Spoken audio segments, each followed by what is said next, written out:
Welcome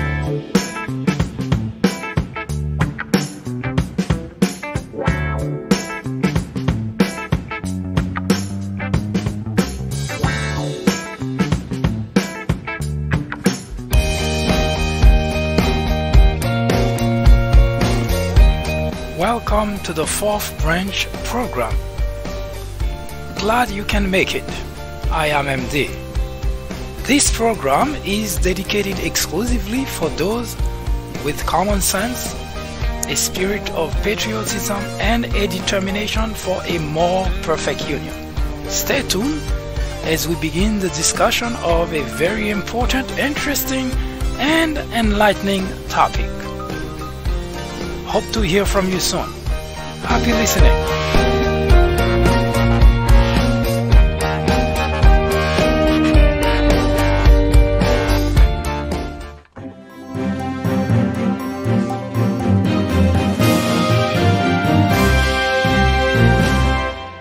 Ignorance is the biggest threat to any democracy.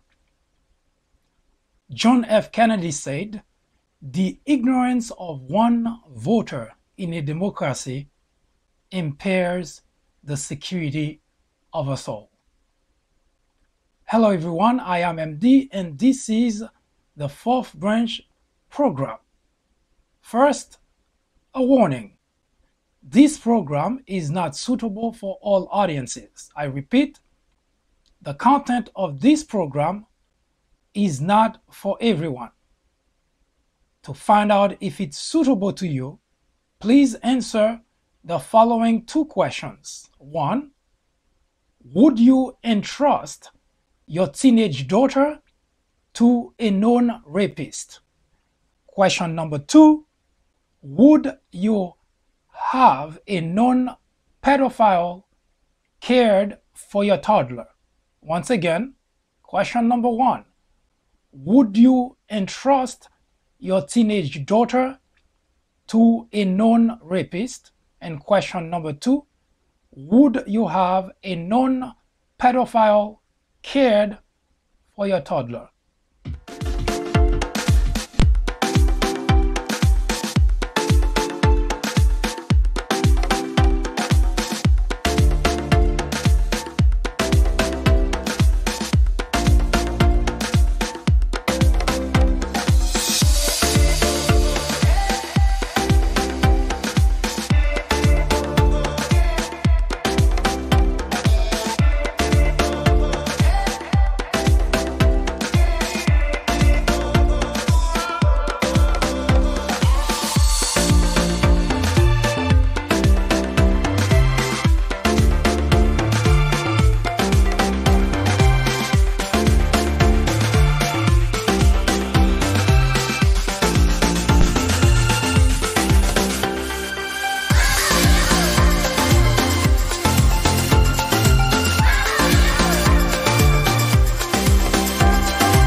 Your time is up. If you had difficulty answering either question, this program is not for you. If you answer yes to either or to both questions, this program is definitely not for you. But if your answers to both questions are absolutely not, this program is catered exclusively for you. It is enlightening, educational, informative, and most of all, it will help to understand the events in the news. Stay with me. We'll be right back to have the discussion of a very interesting topic now that Brett Kavanaugh has been confirmed. Now what?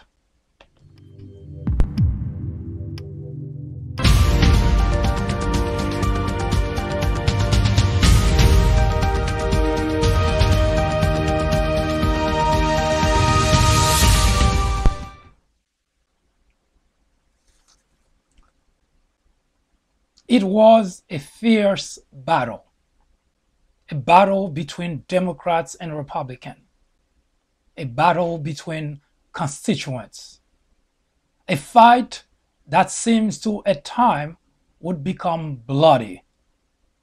It was almost as if any casual observer would say that we were watching the unfolding of an event between two countries, two enemies. It was the fight to place or not to place Brett Kavanaugh on the Supreme Court. On the one hand, you had the Republicans who would fight to the death to place Brett Kavanaugh on the Supreme Court. And on the other hand, you have the Democrats who, at the very least, had a logical reason to prevent Brett Kavanaugh from being placed on the Supreme Court. And you had a third reason to think of that fight as being bloody. There were two families, the Christine Blasey Ford family and the Brett Kavanaugh families, who had to endure in the public eyes the humiliation, the accusations that were flying from the left and from the right. Everybody digged in their position. The Republican believed the accusation were without merit. The Democrat believed the accusation were the most credible accusation ever levered against an individual. Who was right, who was wrong? It just doesn't matter at this point, does it? The Republican, being in the majority, did everything possible, not from the standpoint of a process, but rather from the standpoint of flexing the muscle of the majority just to get their ways. While I'm certain that had pleased many, millions even, but is it a victory? But a victory for whom? Stay tuned as we take a look at what happened next when Brett Kavanaugh takes his seat on the Supreme Court and arguing the first case that presented to him. It will be something to see. His presence on the court will be seen, will be scrutinized, will be questions every single time that a case is taken by the Supreme Court. And there is good reason for that. Brett Kavanaugh, during the hearing, has been very evasive in his answers. And during the time that he had to defend himself against the accusation of Christine Blasey Ford, he was an outraged individual who did not make light of the situation, but rather show to the world, show to the nation that he is, after all, not a judge. I'll be right back.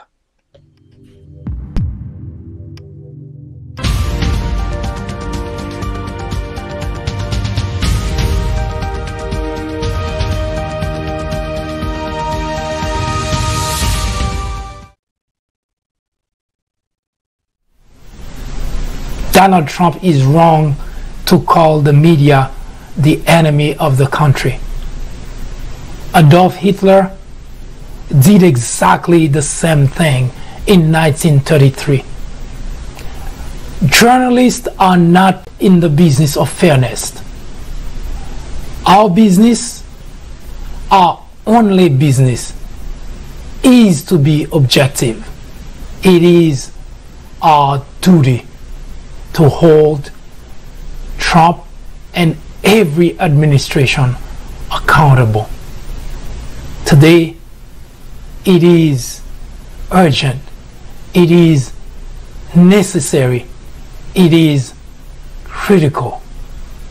Our very freedom depends on it. After reading several books based on presidents and on Obama specifically, I found that they're typically partisan. The Obama legacy targets the heart of the issue by giving credit to the president where it's due, but definitely coming down hard on Obama on his bigger failures, like his handling of the Syrian crisis. If you are in college, going to college, you are an educator, a faculty member, or someone with interest in government or politics, The Obama Legacy is definitely a book to read. My professor recommended The Obama Legacy. A friend actually recommended The Obama Legacy. I would highly recommend this book for anyone, whether for academic use or leisure reading. I would recommend this book to anyone out there searching for an impartial and unbiased look into Barack Obama's tenure as president. I would definitely recommend this book as a good read for both liberals and conservatives.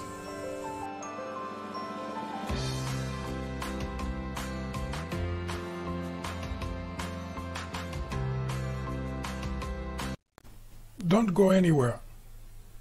The fourth branch program will return in just a moment.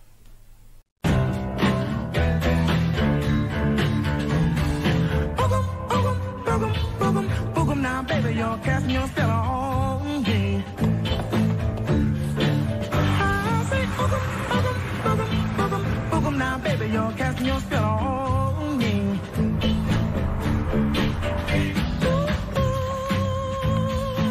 My baby's got his spells on me.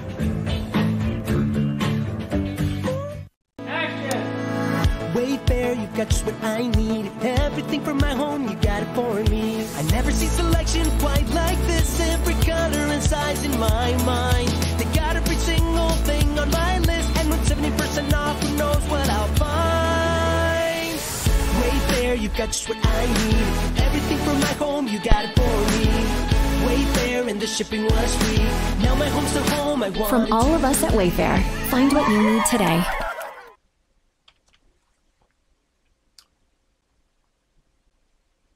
There is no amount of cheers which can erase the wrong which has been done to the country. When all the Republicans decided to confirm Brett Kavanaugh to the Supreme Court, despite the overwhelming opposition of a majority.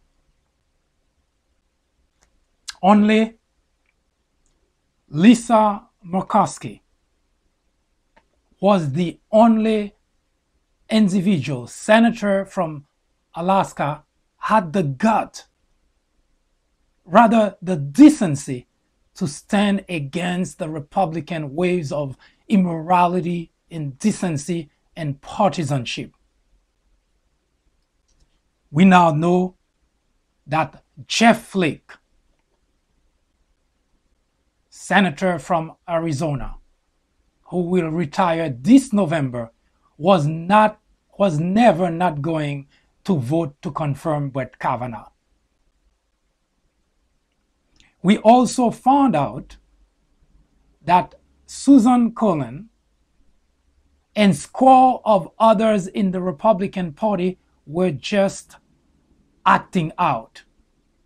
Not a single Republican intended to challenge the idea of placing on the Supreme Court an individual who has displayed with no wiggle room his lack of temperament, his political inclination, and an extreme lack of judgment. Ironic, isn't it? No one in the Republican Party had the decency, not even a slight ability, a slight level of morality to understand that even if Brett Kavanaugh is not guilty of what he was accused of, sexual assault, sexual harassment, his very public demeanor disqualifies him to be a judge, period, let alone to place him on the Supreme Court. For many decades now, Republicans, constituents, and legislators alike have worked diligently, systematically, to destroy the guidelines, the principles, the institutions which have made America great. It is expected that at times constituents would err on the side of emotions in their decision, in their support for an individual, for policies, for legislations, or even the appointment or the confirmation of someone that they may like or not like.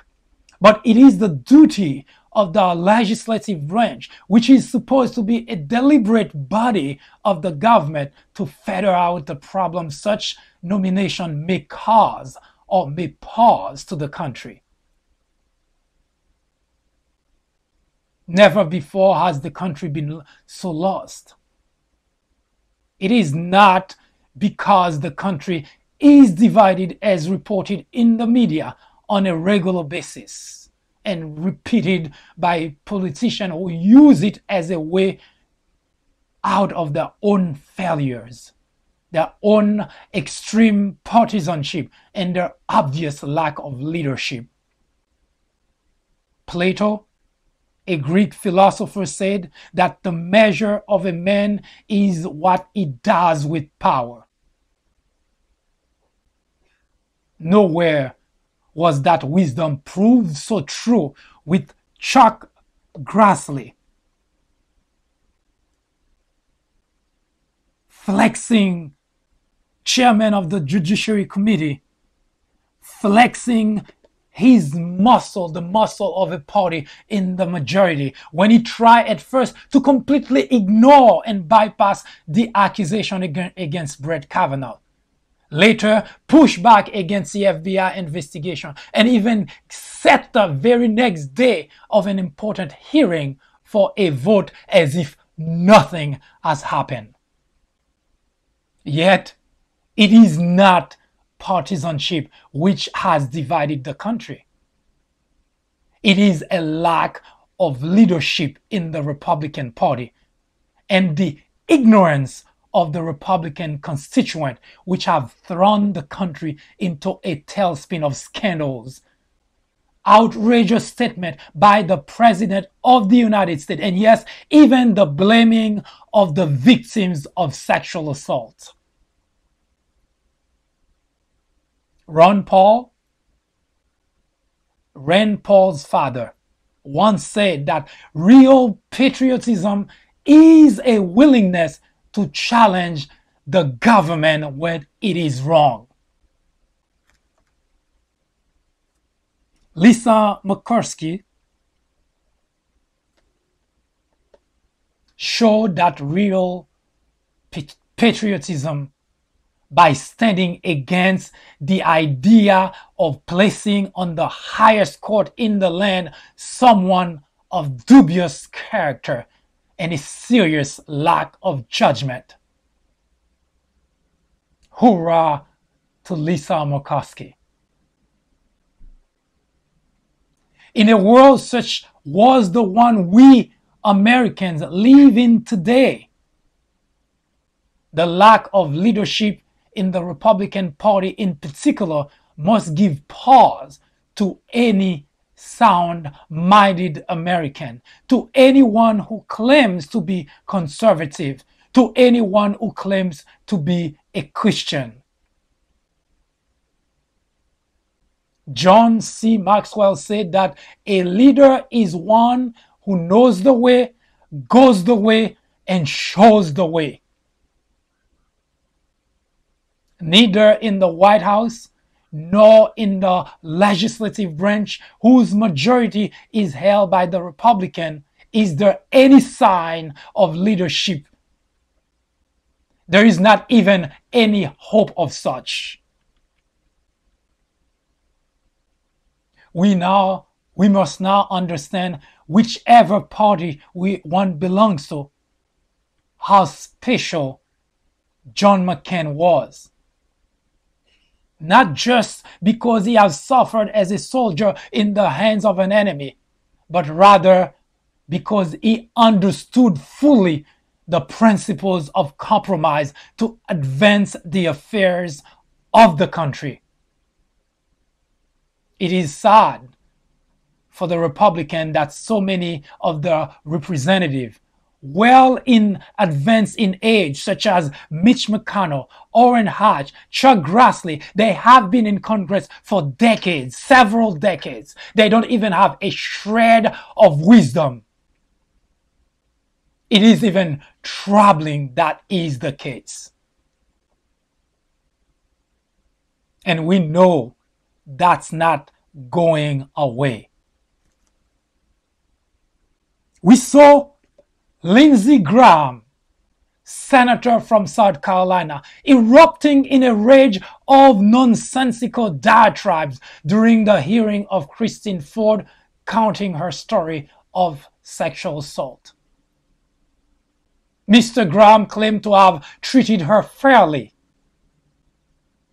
Mind you, the whole Republican Judiciary Committee hid behind the skirt of a woman for the questioning of Christine. Hardly a cover for the Republican. Hardly a way for Lindsey Graham to call it fairness. They didn't even have the courage to question Christine themselves.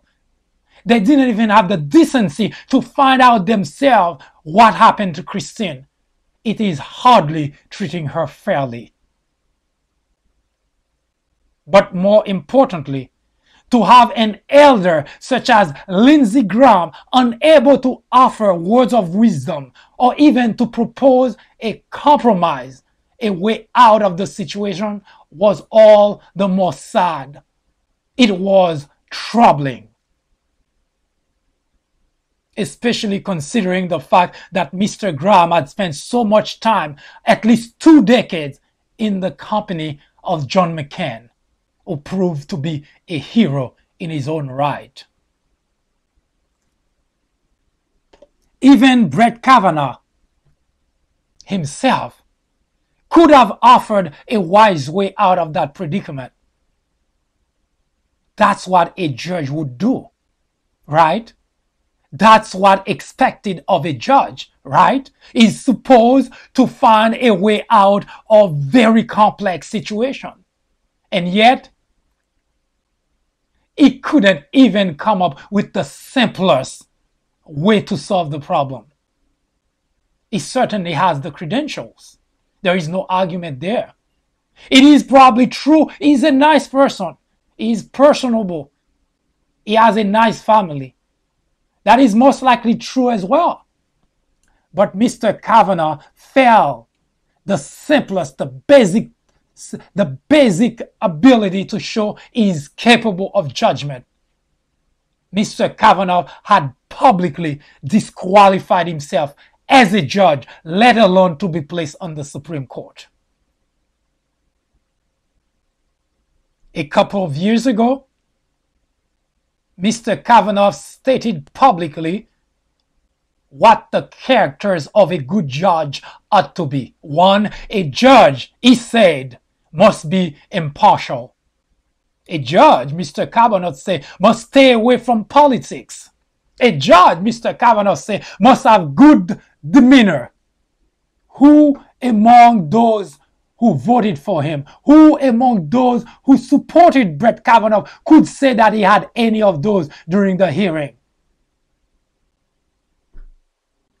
In fact, Mr. Kavanaugh proved beyond a shred of a doubt that he is not qualified to be a judge, period.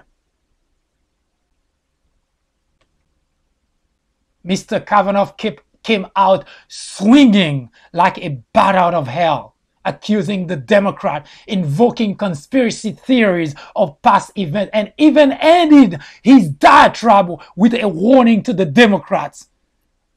What goes around comes around, he said. This is not the demeanor of a judge. This is not the character of a judge. No, the confirmation of Brett Kavanaugh is not a win. Certainly not for the country.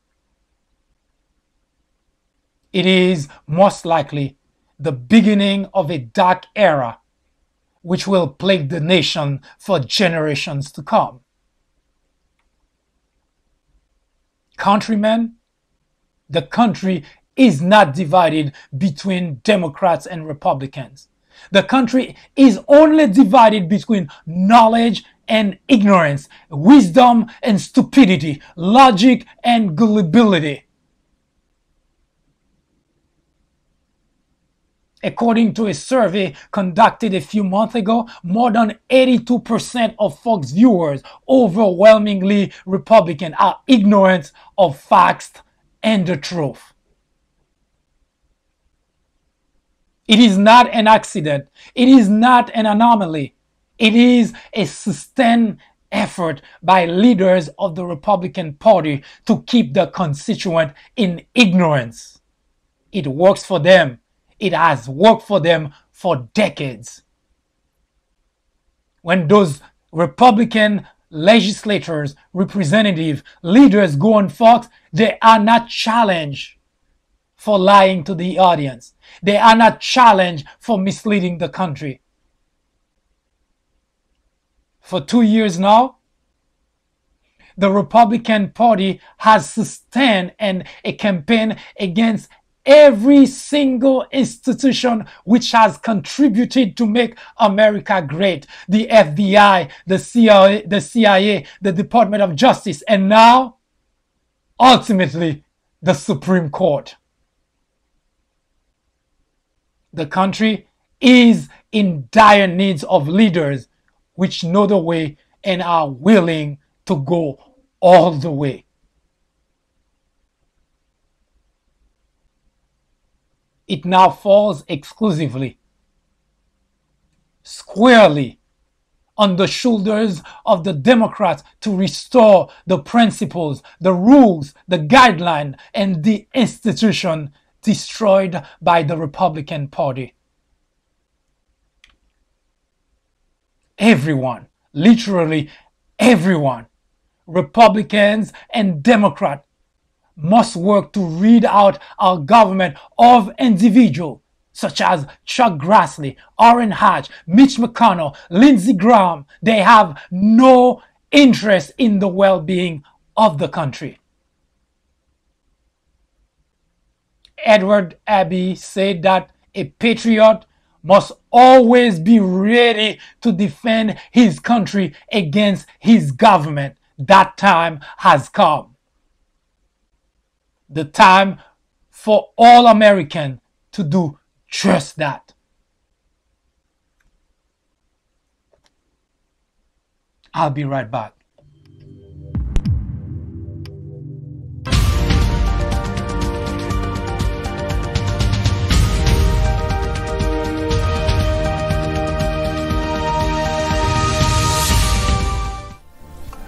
In 1996, a small network by the name of Fox News was launched with just 17 million viewers. Today, with over 100 million people watching regularly, Fox has become the greatest threat to our democracy, constantly bombarding the airwaves with false information, distortion of facts, and outright lies, presenting to its audience as news. Fox has created an army of blissful ignorance. According to a recent survey, 82% of Fox viewers are ignorant of facts and the truth. To keep millions of people in ignorance not only prevents democracy from flourishing, but it also clears the path to authoritarianism, to dictatorship. Martin Luther King Jr. said,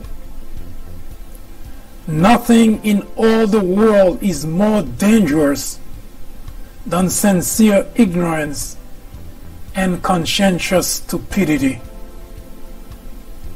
Let me finish by saying that democracy cannot survive in an environment where truth and facts do not matter. At Fox, truth and facts do not matter. Indeed, democracy in America is in jeopardy.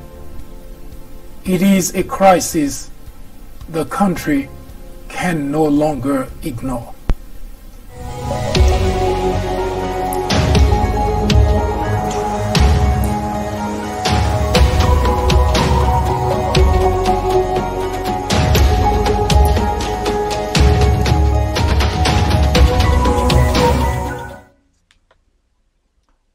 I thank you for taking the time to be with me in regard to this important topic, and probably that is not the last time we hear about the circumstances surrounding Brett Kavanaugh. Although we will be moving on to another topic which we started last week, and it is to explain the reason that today Brett Kavanaugh sits on the Supreme Court. It wasn't something that's done at the last minute. It wasn't something that was done by accident. It was something that was planned well ahead of time. And in the conversation that I had with you last week, we started to show the important connection between two delegations of exclusively Republicans who went to Russia to meet with Russian counterpart, to meet with Vladimir Putin, and even in one of those trips to deliver a letter from the President of the United States, Donald Trump, to Vladimir Putin, which up to today, the country has no idea what those trips were about. First, there was a delegation of several Republicans that went to Russia. A month later, just 1 month later, another delegation was dispatched to Russia. And the country is still in the dark as to what mission those delegations had. Now, just to give you an idea as to how evasive they have been in their answers, both delegations told the United States of America, told Americans that they went to Russia to help forge a relationship with a foreign country, Russia. Ironic, isn't it?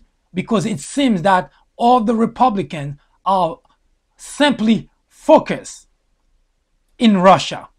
They haven't gone to North Korea. They haven't gone to Syria. They haven't gone to any of the country, even allies country, they haven't gone to. And yet, they want the country to believe that the mission was to simply forge a relationship with Russia. Now, you don't have to be a genius. You don't have to sit on the same room as Robert Mueller to understand there is something terribly wrong with that picture.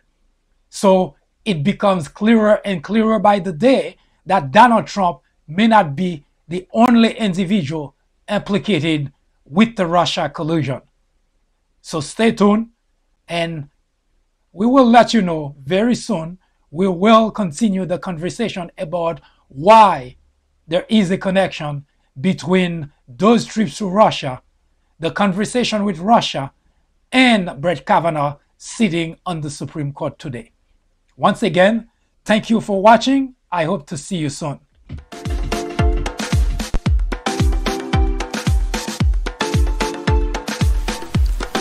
The Fourth Branch Podcast is brought to you in collaboration with the People Branch publication, which can be found on the People Branch website, located at peoplebranch.org. That's peoplebranch.org. That's peoplebranch.org website, in which you will find a number of very interesting articles.